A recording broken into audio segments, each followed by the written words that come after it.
Hi, my name's Dan, and I'm excited to talk to you today about how to interpret quasi-experimental methods in the medical literature. So these are clinician educator competencies, and this one will cover teaching to facilitate learning, as I often talk about these methods when teaching learners the literature. The questions you might want to ask in policy and medicine are, what's the effect of health insurance on mortality?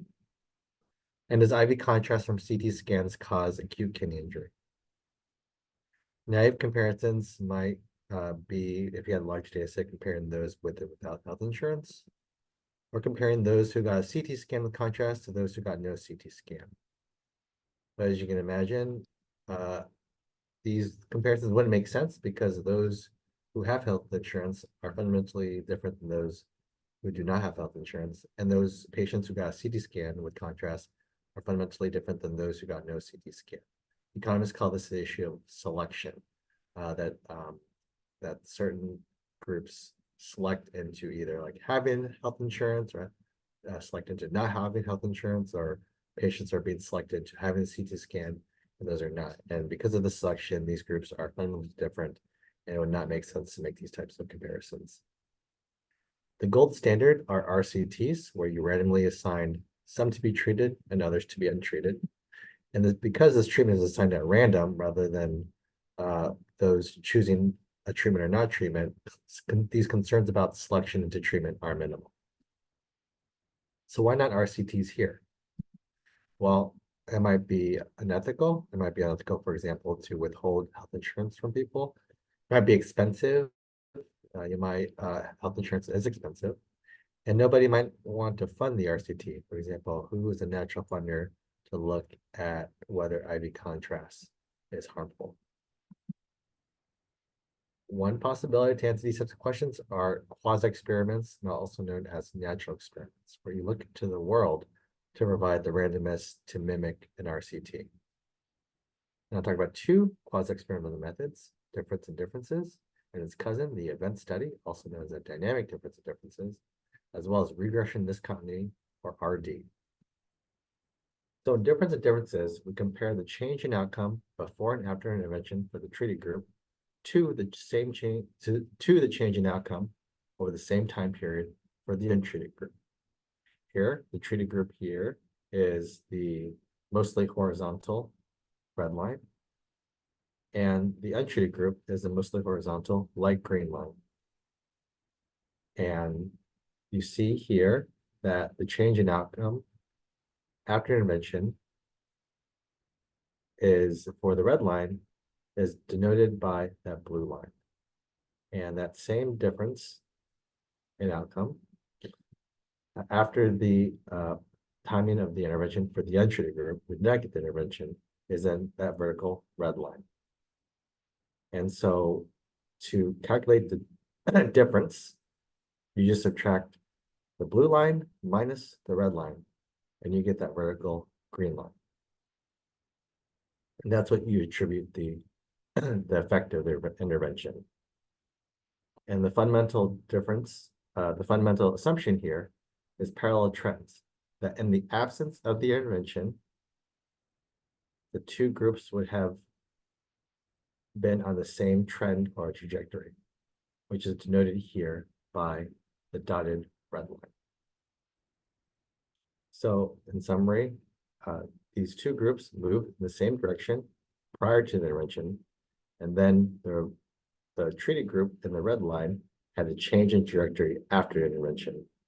And so that total change is that blue line, vertical blue line, and the change in the untreated group is the red line. And that red line is what would have happened in the absence of intervention. So you just, again, subtract that blue line minus the red line, and you get the green line, the vertical green line, which is the change in outcome due to the intervention. This is an event study, which is the cousin of the difference of differences. And this is just a difference of difference with more time periods. So you've got in the top graph, you've got the black circles and the black squares. And all event studies, almost all event studies, are indexed to time -1. time being on the x-axis and outcome being on the y-axis, as you can see, the difference between the black circles and black squares is pretty constant, as about the size of the red line. However, after the intervention, starting at time 0, there's a decline in the outcome for the black circles. And the effect in time 0 attributable to the outcome, to the intervention rather, is red line minus blue line, and you get the green line. Similarly, if you see at time 1, that difference is getting bigger. So if you subtract the red line minus the purple line, you get the light blue line. And on the bottom graph is how event studies usually look, in particular focusing on the black circles. So in the bottom graph, at time 0, -1, that which is always at 0, is just taking into account that top difference, that constant difference. So if you then take that into account, the next period, which is time 0, you get that green line. And then at time 1, where the difference is getting bigger, you get that vertical light blue line. So what is the effect of health insurance on mortality? This is that same graph as we talked about here. The authors compared changes in mortality for near elderly adults in states that expanded Medicaid under the Affordable Care Act to those that did not. So the difference between the two groups, which we assume is constant, is indexed to time -1, and it's always on the x-axis at 0. And if that difference between those two groups relative to that time -1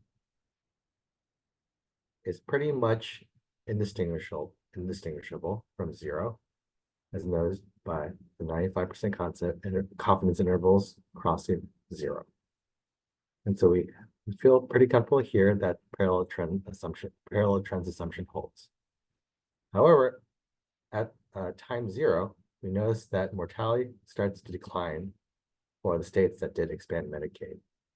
And the coefficient indicates is actually a 9% difference relative to the pre-intervention time period, suggesting that expanding Medicaid led to a 9% reduction in mortality for near elderly adults. So then we're going to move on to regression discontinuity. In this method, a group is treated on one side of a threshold or cutoff and not on the other side. And the threshold is determined using a continuous, quote, running variable. One example is like age and Medicare. First, talk about the short design, where you go from nobody getting the intervention prior to the cutoff variable and 100% getting it after the intervention. One example would be like age and Medicare. So one might assume that before age 65, nobody gets Medicare, and those after age 65, everybody gets Medicare.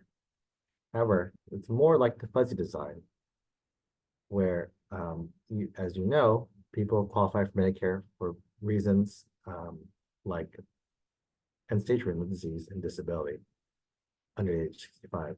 So under age 65, actually, there's a not significant proportion of people who qualify for Medicare. And then after age 65, a bunch more people qualify for Medicare. The big assumption here is that units very near the cutoff are considered similar, except for the treatment status. So let's move to the question on IV contrast and AKI. Well, these authors here use the quasi-experiment of ordering a D-dimer. So those who get a D-dimer ordered, those that are below the threshold are much less likely to get a CT scan than those who are above the threshold. And again, this is a fuzzy design.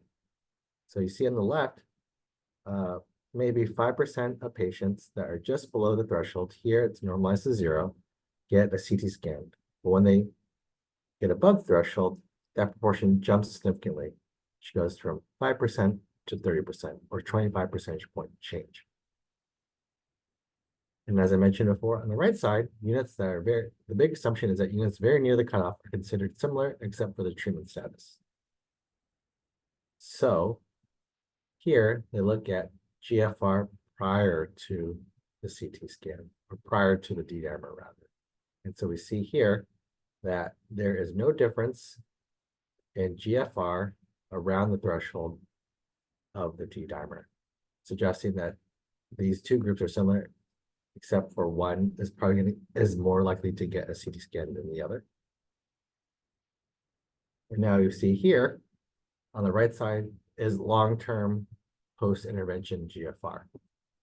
So the groups right below and right above the threshold are much more likely to get a CT scan, but the long-term GFR is unchanged relative to those that are just below the threshold, who are much less likely to get a CT scan.